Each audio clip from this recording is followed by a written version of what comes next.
Olá pessoal, sejam bem-vindos mais uma vez, que é o professor Alan Delavine, de empreendedorismo. Essa semana vamos dar continuidade aí aos nossos estudos, mas aí dessa vez vamos começar nossa aula de uma maneira diferente, tá? Trouxe uma mensagem aqui para vocês. Sei que é um momento muito difícil que nós estamos vivendo, esse isolamento social, e aí a gente sabe o quanto é importante a gente ter esse contato com as pessoas. E isso é o mais difícil que nós não estamos podendo ter hoje, tá bom? Então eu vou deixar uma mensagem aqui para vocês refletirem antes da gente iniciar a nossa aula. É uma mensagem do grande autor Augusto Cury. Se vocês não conhecem aí, podem pesquisar que vocês vão gostar muito. Que ele diz o seguinte: desejo que você não tenha medo da vida, tenha medo de não vivê-la. Não há céus sem tempestade, nem caminhos sem acidente. Só o digno do pódio, quem usa as derrotas para alcançá-los. Só é digno da sabedoria quem usa as lágrimas para irrigá-la. Os frágeis usam a força, os fortes a inteligência. Seja um sonhador, mas una sonhos com disciplina, pois sonhos sem disciplina produzem pessoas frustradas. Seja um debatedor de ideias, lute pelo que você ama, tá certo? Então, iniciando aí nossa aula com essa grande mensagem para vocês. Espero que estejam bem e espero que tudo isso passe logo, pois estou morrendo de saudade, tá bom? Então, pessoal, nós vamos estar dando continuidade aí aos nossos estudos. Vamos estar falando um pouquinho mais sobre educação financeira, tá certo? Então acompanha aí e bons estudos. Então a gente vai estar revendo um pouco sobre o conceito que nós falamos aí na aula passada de educação financeira. Vamos estar aí entendendo um pouquinho da metodologia de DeSopt, tá? E vendo aí o que significa essa metodologia e como ela é aplicada.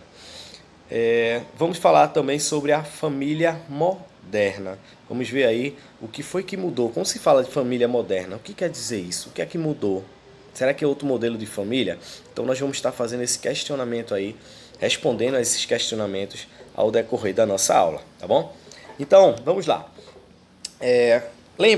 Só relembrando aí um pouquinho sobre o conceito de educação financeira. Nós falamos aí que na aula passada, educação financeira é a capacidade que uma pessoa tem de controlar seus gastos, tendo em vista um planejamento. Aí falamos também que essa palavrinha aí, planejamento, ela sempre vai ser colocada, ela sempre vai ser vista, pois tudo na vida tem que ser planejado, tá? Ah, professor, até meus estudos aí, até minha vida, no meu dia a dia, sim, tudo tem que ser planejado. Tem algo sem planejamento, ele foge do seu controle. Então, a partir do momento que eu vou planejar o meu dia, onde eu vou estar iniciando meu dia, tomando meu café, eu vou poder estar organizando as minhas atividades, separando um momento para assistir a minha aula, almoçando, revendo meus estudos, brincando, jogos. Então, N coisas que a gente precisa estar aí colocando na nossa rotina, que nada mais nada menos que planejar, tá certo? Então, planejar, conceito de planejar, significa traçar objetivos, escolher qual o melhor caminho a ser seguido para otimizar um funcionamento e estabelecer datas e metas a serem alcançadas. Então, o que a gente falou agora há pouco, a gente está aí fazendo esse planejamento, a nossa rotina, para que a gente possa otimizar o nosso tempo, tá certo? Otimizar é trabalhar esse tempo aí, ó, da melhor maneira possível. Ok, pessoal? Dando continuidade, a gente vai ver aí, ó, sobre a metodologia de DeSopt. Essa metodologia ela é baseada em 4 pilares. Quais são esses 4 pilares? Diagnosticar, e aí a gente já começa a ver o significado dessas siglas, né? Diagnosticar, sonhar, orçar e poupar. Então, foi idealizado esses pilares pelo doutor em educação financeira Reinaldo Domingos. Tá? A metodologia DeSopt ela propõe uma nova forma de lidar com o dinheiro, na qual você pode destinar aí principalmente para a realização dos seus sonhos, suas metas e seus objetivos.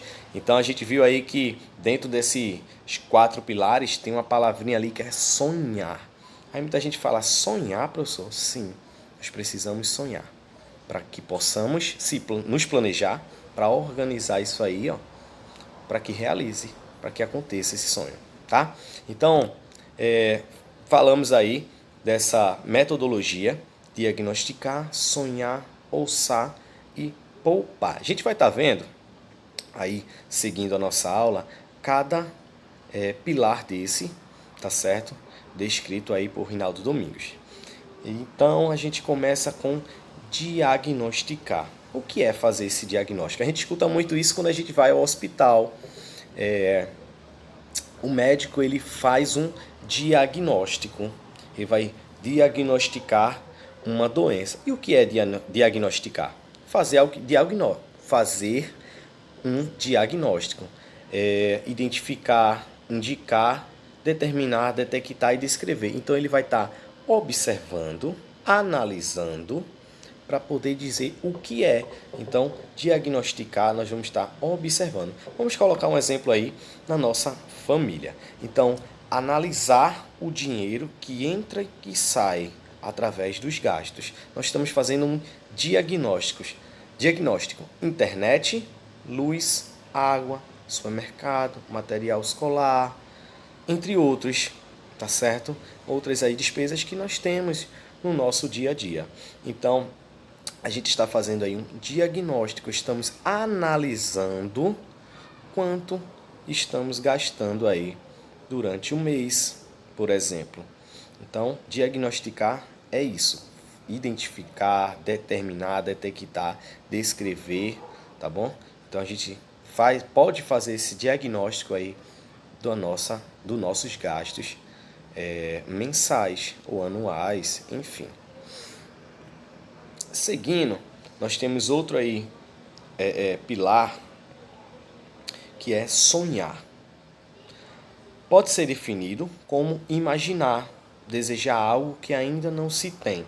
Então é importante, quando nós falamos aí, o sonho, pessoal. O sonho ele vai ser uma meta. Ele pode ser considerado como uma meta que eu vou estar colocando aí. Eu tenho um sonho em, por exemplo, comprar um smartphone melhor para mim. Eu tenho um sonho em comprar um computador, uma televisão aí de 68 polegadas. Eita, que sonho bom, né? Para assistir aí os filmes, as séries. Então, nós precisamos sonhar. Tem que ter algo em vista, né? Então, esse sonho ele também se enquadra aí nos 4 pilares. E ousar.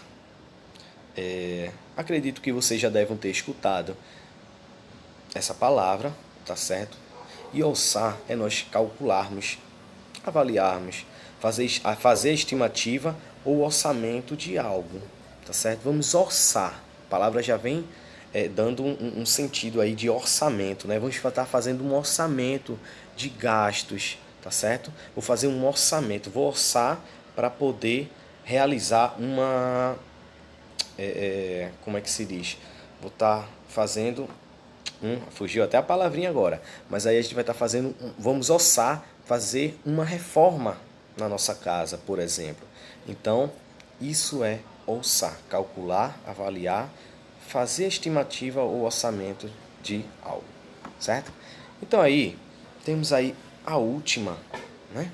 A última dos pilares, que é poupar. Vamos ver aí uma diferençazinha que temos entre poupar e economizar. Então, poupar diz o seguinte, que é guardar o dinheiro para o futuro, formando uma reserva financeira. E economizar é deixar de gastar dinheiro, seja reduzindo ou cancelando o valor das compras, ou trocando aí produtos caros por produtos mais baratos. Tá? Então, existe essa pequena diferença entre poupar e economizar, que se tem o mesmo sentido no final, né? Então, poupar também é um dos pilares. Bom, pessoal, agora a gente vai falar um pouquinho sobre a renda per capita familiar. Vocês já devem ter escutado esse termo aí, renda per capita, em algum jornal ou notícias aí pela internet. E aí geralmente sai assim, a renda per capita do estado, a renda per capita do país, tá? Então a gente vai entender um pouquinho aí o que significa essa renda per capita familiar. E é nada mais, nada menos que a soma de todos os valores ganhos aí pelas pessoas dessa família. Temos aí um exemplo de uma família constituída por um pai, a mãe e 2 filhos.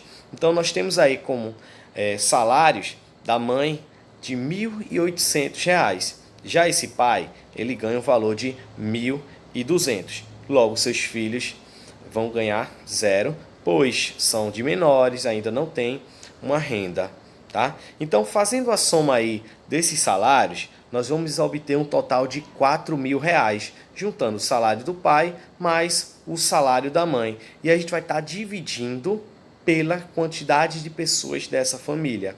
Logo, essa família vai ter 4 pessoas. Então, lembrando aí, o salário das pessoas dessa família dividido pela quantidade de pessoas. Então, eu tenho a mãe e o pai que trabalham e tem os seus salários. Somando o salário dos dois, vamos obter aí R$ 4.000. Logo, vamos estar dividindo por 4, pois eu tenho o pai, a mãe e 2 filhos. Dividindo por 4, nós vamos ter aí um valor de R$ 1.000. Logo, essa renda per capita é R$ 1.000, tá? Vocês vão estar podendo fazer aí também da sua família. Logo, vocês vão estar perguntando ao pai, à mãe ou um responsável os valores e vão estar dividindo, somando e depois dividindo pelo número de pessoas da sua família, tá certo? Então, fica aí mais um conhecimento sobre renda per capita. E agora a gente vai falar um pouquinho sobre a família moderna. Quando a gente fala em família moderna, será que existiu antigamente um modelo de família e hoje existe outro?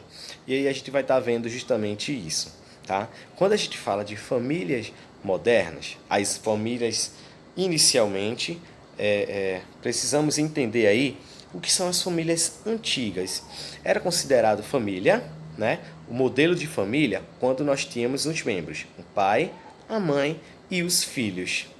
Logo, as famílias atuais, que nós chamamos dessas famílias modernas, eles não necessariamente são compostos por esses familiares. Temos aí, por exemplo, uma mãe e os filhos, pode ser considerado uma família. Temos um pai e os seus filhos. Então a gente percebe que nem sempre nós temos as duas figuras, maternas e paternas, nem sempre. Temos famílias que só é constituída por mães e famílias que só são constituídas por pais, tá certo? Isso se dá pelo direito que as mulheres ganharam ao longo do tempo. Antigamente, se vocês não sabem, as mulheres elas não tinham os mesmos direitos que os homens e elas foram conquistando isso ao passar do tempo. Lógico que foi com muita força, tá? Foram muitas aí as batalhas que as mulheres tiveram que enfrentar para conseguirem os seus direitos que hoje eles são constitucionais.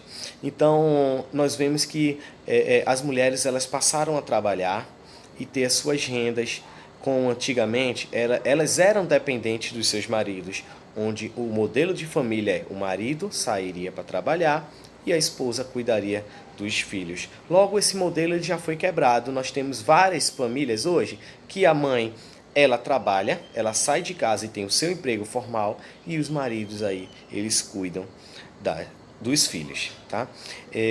A tecnologia, o próprio empreendedorismo, ele vem para facilitar isso.